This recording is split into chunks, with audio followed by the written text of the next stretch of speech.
A poor girl falls in love with a billionaire's son, but she didn't know who he was, and the moment their worlds collide, everything she believes about love, truth, and survival is quietly put at risk. She counts coins before boarding the bus, works until her hands ache, and dreams only of peace, not rescue. He wears worn clothes, orders the cheapest coffee, speaks softly, and hides behind an ordinary name, but his posture, his silence, and the way powerful people seem to watch him say he is anything but ordinary. To her, he is just a man who listens. To the world, he is a billionaire's son who vanished on purpose. As a poor girl falls deeper in love, invisible lines of wealth, power, and secrets tighten around her life. But what happens when love is real and identity is a lie? Who is he? Really, what is he running from? And what will it cost her when she finally discovers who he was all along?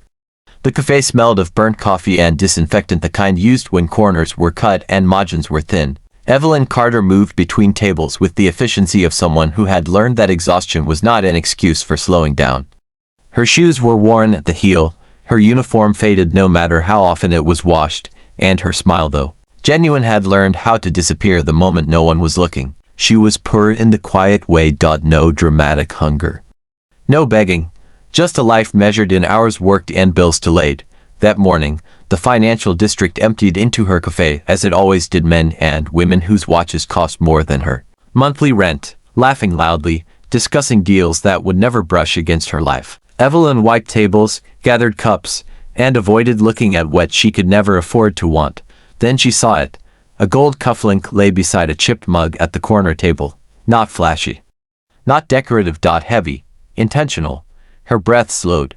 People who ordered the cheapest coffee did not wear gold like that. She glanced at the door just as it closed behind the man who had been sitting there.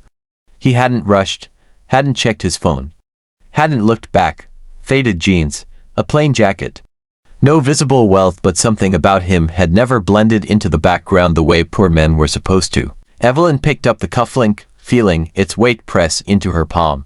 A memory surfaced without permission. Her father, grease-stained hands wiping on a rag, saying quietly, "If someone hides who they are, watch their hands." Hands remember what the mouth lies about. Her father had been a mechanic who fixed other people's engines and never his own life. He died owing money to men who never attended his funeral. Evelyn learned early that wealth wasn't loud, it was protected. She slipped the cufflink into her apron pocket. When the bell rang again 20 minutes later, she felt it before she saw him. The man stood just inside the door, scanning the room not anxiously, but strategically. Like someone trained to assess exits, his shoulders were tense now, his calm carefully maintained. He approached the counter. "I think I left something," he said. His voice was even, but his eyes were alert. "What kind of something?" Evelyn asked. He paused. "Too brief for most people to notice." "Metal," he replied. "Small." She met his gaze and saw it clearly now, the discipline, the restraint, the faint scar on his knuckle that didn't belong to desk work or poverty. Not violence either. Training. She placed the cufflink on the counter but kept her fingers resting on it. "People don't forget things like this," she said softly. "Not when they matter." "They mattered to my father," he replied. That was not a line rehearsed for sympathy. It slipped out before caution caught it. She slid the cufflink toward him. "Evelyn," her manager called sharply from the back.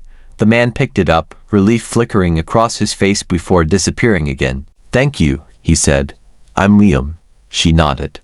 "Next time, try the darker roast. It lasts longer." He hesitated at the door, then nodded once. "I will." As he left, a black sedan idled briefly across the street before pulling away. Evelyn didn't notice the car, but the story had already begun. The next time Evelyn saw Liam, it wasn't planned.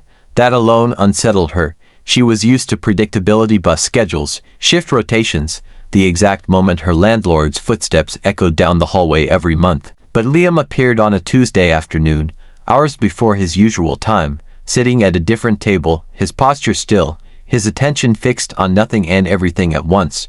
She noticed immediately that he had changed his seat, back to the wall. Clear view of the entrance, a habit, not a choice. Evelyn brought his coffee without asking. "Dark roast, you remembered," he said, looking up. "I don't forget things that matter," she replied before she could stop herself.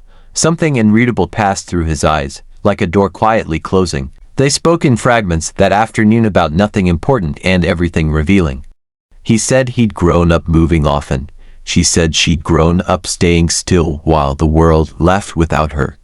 He listened in a way that made silence feel intentional, not awkward. When a man at the next table raised his voice, angry about a wrong order, Liam stood before Evelyn even realized she'd tensed.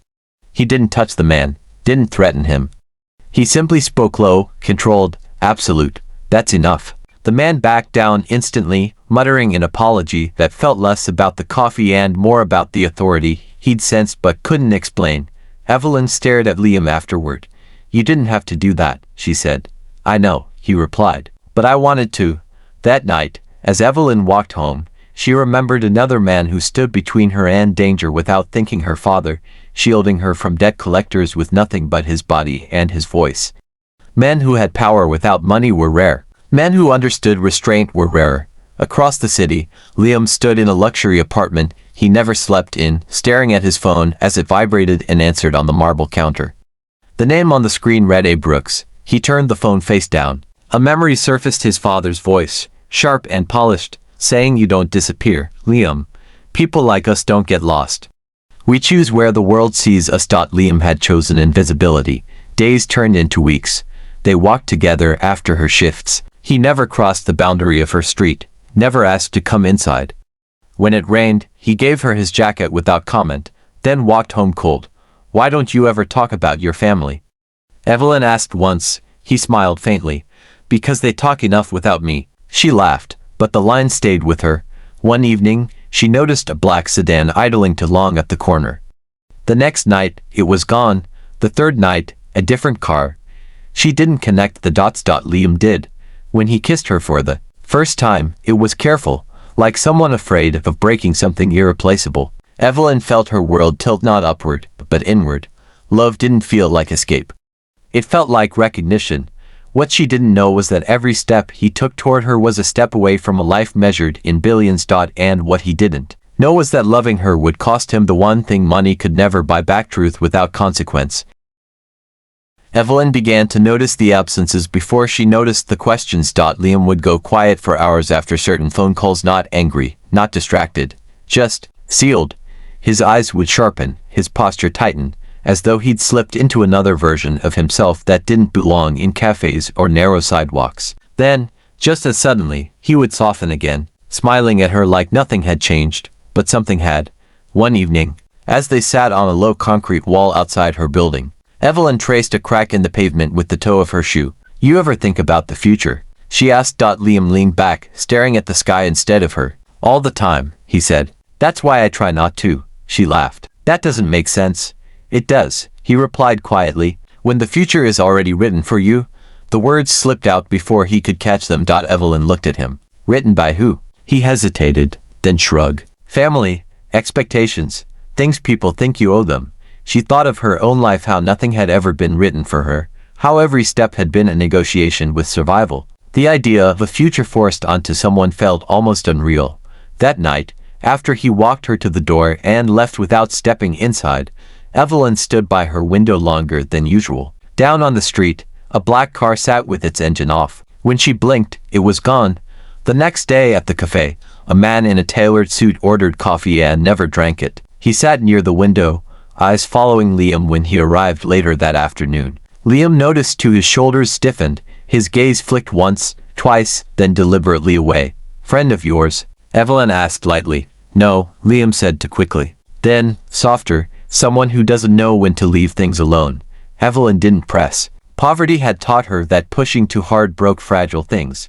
But she remembered her father again, how men in nice suits had once come to their house, polite voices masking threats. She remembered the way her father stood between them and her, calm and immovable, knowing he would lose anyway. That night, Liam dreamed of being 19 again, standing in his father's glass office as Alexander Brooks laid out a life like a contract: education, marriage, inheritance, obedience. In the dream, Liam said no. In the dream, his father smiled like someone closing a deal that didn't require consent. When Liam woke, his phone buzzed. A text. "You can't hide forever." He deleted it. The next time Evelyn saw him, he brought flowers, simple ones, bought from a street vendor, not arranged, not extravagant. I didn't think you were the flower type, she teased. I'm not, he said. But you are. She smiled, unaware that the same hands holding those flowers had once signed documents worth more than her entire street. As he left, Evelyn noticed something tucked into his jacket pocket when it shifted open. A sleek black card, unmarked, heavy-looking. Their eyes met. What's that? She asked. Liam smiled, just a little too carefully. Nothing important. But as he walked away, Evelyn felt it, the first real fracture in the story she thought she knew. And fractures, once noticed, never stay small. Evelyn tried to forget the card she'd seen in Liam's pocket. That alone told her it mattered. Life had trained her to ignore questions that led nowhere good. Still, the image lingered, the smooth black edge, the way his body had turned instinctively to shield it, like a reflex learned long before he met her. She told herself it was nothing. Then the cafe closed early. The manager's voice shook as she locked the door, muttering something about orders from above, though Evelyn knew there was no above when you worked where they did. Outside, people gathered in clusters, phones raised, whispers thick with excitement. What's going on? Evelyn asked a passerby. The woman barely looked at her. Some billionaire's son. He's back. Disappeared for years. Evelyn's heart skipped, unprovoked and unreasonable. Back at her apartment, the television glowed with breaking news banners. A photograph filled the screen, taken from a distance, slightly blurred, but unmistakable. Liam. No Liam Brooks. The caption read, heir to Alexander Brooks' fortune returns to public eye after years of absence. Evelyn sat down slowly, the room spinning, not from shock, but from recognition. The posture, the silence, the cars, the suit-wearing man who never drank his coffee, everything she had ignored rearranged itself into a shape she couldn't unsee. Her phone buzzed. Liam's name. She let it ring. Across the city, Liam stood in a private elevator, the walls of polished steel reflecting a version of himself he despised. The building rose like a monument to power his father's kingdom. Security nodded as he passed, eyes sharp, respectful, obedient. Alexander Brooks waited in his office, composed as ever. I warned you, he said without turning. The world notices when you stop pretending to belong to it. I wasn't pretending, Liam replied. I was living. Alexander finally faced him. You were hiding. When Evelyn opened her door hours later, Liam stood there alone, stripped of the confidence wealth usually lent him. I should have told you, he said. Double quotes. Yes, she replied. You should have. She didn't raise her voice. That hurt more. I never lied about how I felt, he said. No, she said quietly. You just let me love a version of you that didn't exist. That version was real, he insisted. The money isn't me, but it follows you, Evelyn said. And now it's following me. Silence filled the hallway. A neighbor's door opened and closed. Life continued, indifferent. I didn't know how to say it without losing you, Liam said. Evelyn stepped back. You didn't trust me with the truth. That's not fair, he said. She looked at him, then really looked and saw the boy who had run from a gilded cage, and the man who hadn't realized that secrets carried weight, even when love was honest. You don't get to decide what I can handle, she said. That's what rich people do. The words landed hard. Liam reached for her hand. She pulled away. Go, she said, before your world breaks mine. As the door closed between them, Evelyn slid to the floor, the weight of love and betrayal settling into her chest. And somewhere above the city, Alexander Brooks watched his son walk away from something no amount of money could replace. The city did not pause for heartbreak. The morning after Evelyn closed the door on Liam, she woke to the sound of her phone vibrating itself into silence. Missed calls, voicemails she didn't listen to, messages from numbers she didn't recognize. Outside, the street looked the same, but something in her life had shifted its weight. At the cafe, her manager avoided her eyes. Evelyn, he said, rubbing his hands together, we're restructuring. She knew the word. It meant someone more powerful had made a decision without learning her name. Is this about yesterday? She asked. He swallowed. They didn't say by noon. Her apron was folded on the counter, her final paycheck short by 2 days' wages. As she stepped outside, she noticed the black sedan again, parked legally, innocently, impossibly patient. That night, her landlord knocked early. I need the rent by Friday, he said, not unkindly. New management, new rules. Evelyn closed the door slowly, leaning her forehead against the wood. She thought of her mother at the kitchen table years ago, counting bills with hands that shook only when she thought Evelyn wasn't watching. She thought of how poverty never announced itself loudly, it just narrowed the exits. Across town, Liam sat alone in his father's office for the first time since childhood. The glass walls looked out over a city that bowed to Alexander Brooks without knowing it. You see, Alexander said calmly. Your choices ripple. You fired her, Liam said. I removed a variable, his father corrected. This is how the world works. Liam laughed once, sharp and humorless. This is why I left. Alexander studied his son. You came back, for her, Liam replied. Not for this. Alexander leaned back. Then choose. The word echoed. When Liam left the building, he didn't take the car waiting for him. He walked instead, past doormen who no longer knew whether to open doors for him. By nightfall, his accounts were frozen. Not all, but enough. Pressure, applied gently. Evelyn sat on her bed, eviction notice folded beside her, when a knock came. She didn't open it at first. It's me, Liam said through the door. I'm not here to explain. I just needed you to know. She opened it an inch. My father is doing this, he said. And I can stop it. She looked up at him. By going back to who you were. Yes. She shook her head. Then don't. Evelyn, if you fix my life with his money, she said, voice steady, you'll prove him right. Silence stretched between them. I don't know how to fight him without losing you, Liam said. She met his eyes. Then fight him without trying to save me. The words hurt both of them. As he walked away. Evelyn didn't know that this was the moment. Liam made a decision that would cost him his inheritance, and Liam didn't know that his father had already decided how far this lesson would go. Evelyn learned how quickly a life could unravel when invisible hands pulled the strings. By the end of the week, the cafe job was gone, the landlord's patience exhausted, and her bank balance reduced to numbers so small they felt accusatory. She took temporary shifts cleaning offices at night, sorting inventory in warehouses that smelled of oil and metal. Work that asked nothing of her except silence. Silence was something she could manage, but absence was harder. Liam respected her boundary. Too much, perhaps. He didn't call, didn't text. The quiet stretched long enough that she wondered if he'd chosen comfort after all. She hated herself for caring. One night, while mopping the floor of an empty law firm, Evelyn paused at a framed photo on the wall. Partners, shaking hands, smiles wide, power polished. Her reflection hovered faintly in the glass, like someone not meant to be there. She remembered her mother once saying, some rooms are built to remind you who doesn't belong.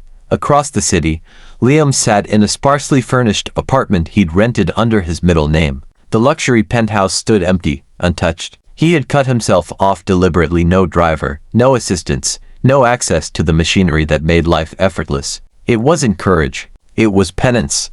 Alexander Brooks noticed immediately. At a private dinner, a board member leaned over and said, your son is serious this time. Alexander smiled thinly. He always is. Until reality arrives. Reality arrived the next morning in the form of a legal notice: trust access suspended pending family reconciliation. Not total exile. Just enough pressure to force negotiation. Alexander understood leverage. He had built an empire on it. Liam read the notice without reacting. His hand didn't shake. That alone surprised him. A memory surfaced: his mother standing by a hospital bed years ago, whispering, don't let him turn love into a transaction. She died believing Liam could still choose differently. That evening, Liam showed up at the warehouse where Evelyn worked, waiting until her shift ended. He didn't step inside. He never crossed lines she hadn't reopened. You shouldn't be here, she said, exhaustion dulling her edge. I know, he replied. I won't stay. She hesitated. Then why come? Because my father thinks pressure will break you, he said. And I needed you to know I'm not letting that happen. Her jaw tightened. By sacrificing what? Everything he gave me. The words landed heavy. You don't owe me that, she said. I know, Liam replied. That's why it matters. A car slowed nearby, headlights lingering before moving on. Evelyn noticed this time. Is this going to stop? She asked quietly. It will, he said. But not because he wins. She searched his face for deception and found none, only resolve sharpened by loss. When Liam walked away, Evelyn felt something unfamiliar settle in her chest. Not relief, not fear. Hope, cautious and unwelcome. And somewhere, in a penthouse overlooking the city, Alexander Brooks studied surveillance reports and smiled, not with triumph, but with curiosity, because his son had finally done something unpredictable.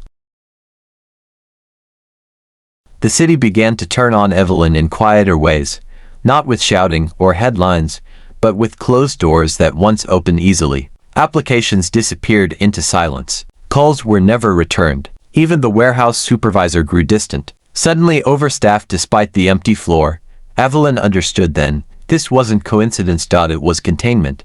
She remembered her father again, not as he was when he died, but earlier, kneeling beside her bicycle, hands black with grease, explaining how pressure worked. "You don't crush metal all at once," he'd said. "You bend it slowly until it gives." That was what was happening now. One evening, as she walked home under flickering streetlights, a man stepped out of the shadows, not threatening, not aggressive, just precise. "Miss Carter," he said. "I represent the Brooks family." Her body stilled. "I don't know them." He smiled politely. "You do?"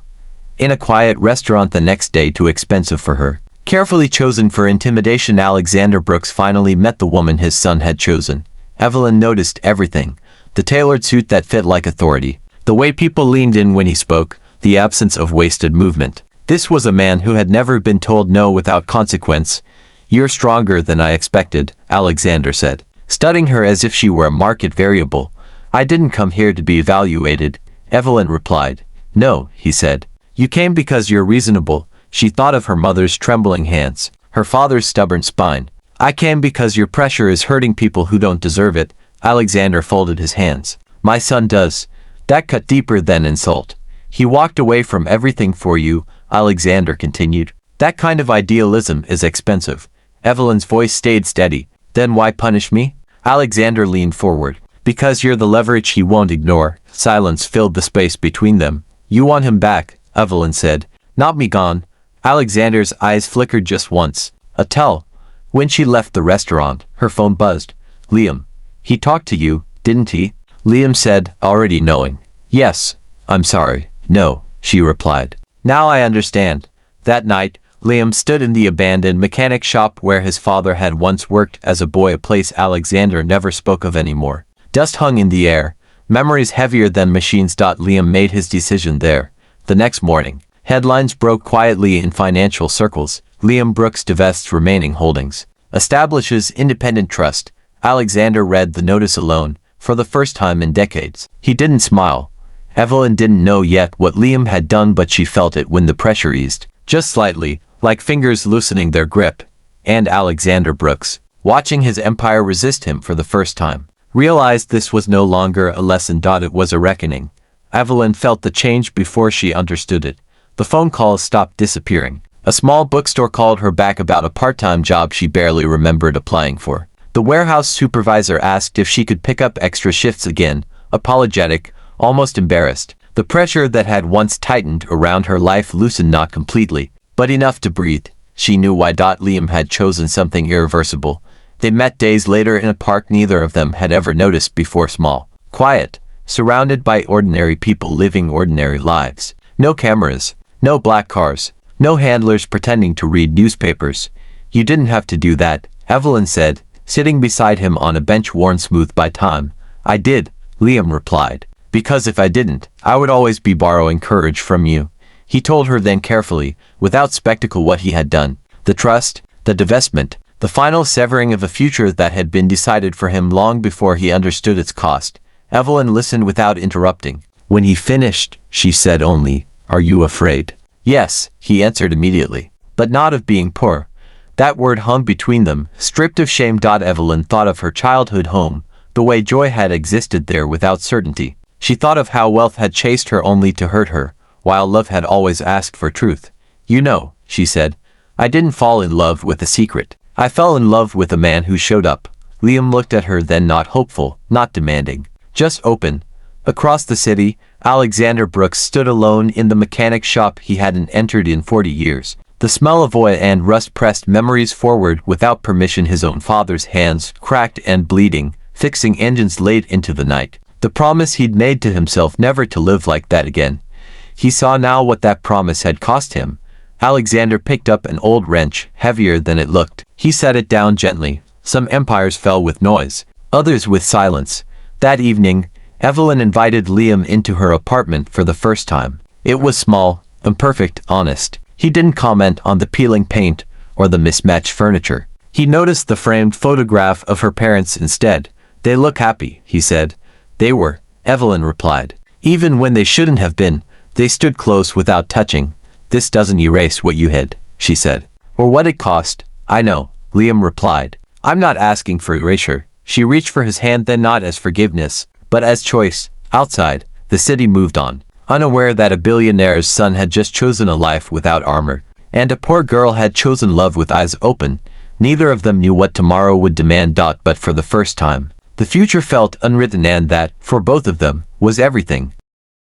The invitation arrived without warning. Heavy paper. No return address. Just an embossed name that carried weight even when whispered, Alexander Brooks.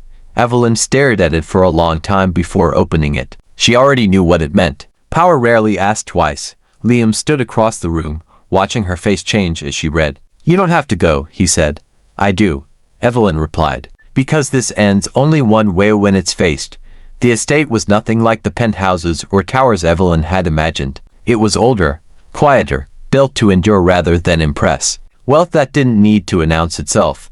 Alexander Brooks waited in a sunlit room lined with books he had never finished reading. Age had softened him only at the edges. The core was still steel. You came, he said.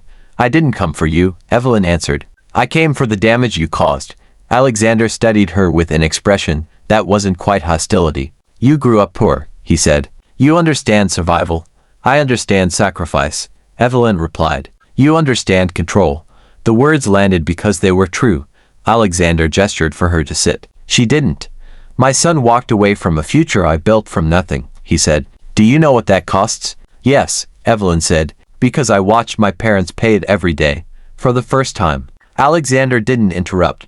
She told him about her father, the way he worked himself into the ground so Evelyn would never feel small, the way debt collectors looked through him as if he were already gone. She spoke of her mother's quiet dignity, of love that existed without leverage. Alexander listened, jaw tight. My father was a mechanic, he said finally. He died poor. Evelyn nodded. And you decided love was a weakness. Silence followed. Outside, Liam waited, knowing this moment was never his to control. He remembered being a boy, watching his father choose deals over dinners, power over presence. He remembered thinking wealth was armor. Now he understood it was a wall. Inside, Alexander stood and walked to the window. I tried to teach him strength, he said, but I taught him fear instead. Evelyn softened, not in victory, but in understanding. You don't lose him by letting go, she said. You lose him by holding tighter. Alexander turned. His eyes were tired. You love him, he said. Yes, she answered, but not at the cost of myself. That was the line he couldn't break. When Evelyn left, the gates opened without ceremony. No victory music, no applause, just consequence. Alexander Brooks remained standing long after she was gone, realizing that the greatest power he'd ever wielded had finally failed him. And for the first time in his life, he wasn't sure whether that frightened him or freed him. The cafe reopened on a quiet morning. Not the same cafe Evelyn had once scrubbed floors in, and not a dream reborn through sudden wealth, but a small corner space with chipped tiles, second-hand chairs, and a sign she painted herself. Her name was on the permit. Her hands held the keys. Liam stood outside that morning, sleeves rolled up, fixing a door hinge that refused to align. He wasn't especially good at it, but he was patient. That mattered more. You know, Evelyn said, handing him a cup of coffee, my father used to say if a door sticks, it's because the frame was built crooked. Liam smiled. Feels familiar. They shared a look that carried everything they no longer had to explain. Inside, the cafe filled slowly, students, night shift workers, people who counted money the way Evelyn once had. No suits, no watchers, no invisible hands tightening around throats. Across the city, Alexander Brooks sat alone at a long table meant for 10. The empire still stood, the market still moved, but something essential had shifted. He reached for his phone, paused, then typed a message he had never sent before. If you ever want to talk, no conditions. He stared at it, then sent it. Liam felt the vibration later that afternoon. He didn't answer right away. That night, Evelyn locked up and leaned against the counter, exhaustion settling into her bones, but it was the good kind. The earned kind. Do you ever miss it? She asked quietly. The life you could have had. Liam thought of penthouses and power, of doors opening before he reached them. Then he thought of her counting change on the bus, of herself standing tall in rooms not built for her, of truth spoken without armor. I miss who I thought I was supposed to be, he said, but not who I am now. Evelyn nodded. Good. She took his hand, not because she needed saving, and not because he needed redemption, but because choice, freely made, was the rarest luxury either of them had ever known. Outside, the city hummed indifferent, relentless, alive. A poor girl had fallen in love with a billionaire's son, but she hadn't known who he was. And when she finally did, she didn't choose his wealth, his name, or his power. She chose the man who stayed when none of it could protect him anymore. And he chose the life that didn't need hiding. Some stories ended with riches. Theirs ended with truth. And that was enough.